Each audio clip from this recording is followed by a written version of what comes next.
Fast minds, get ready for some fast facts. What are we uncovering today? The mass airflow (MAF) sensor is a common culprit causing rough idle.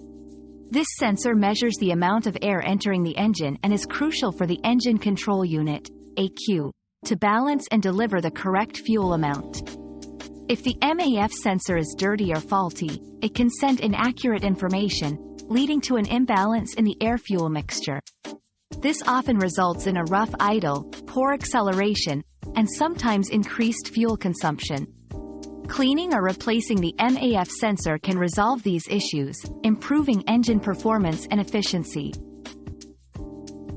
Another mystery solved, but many more await. Keep up with our daily discoveries by subscribing and turning on notifications.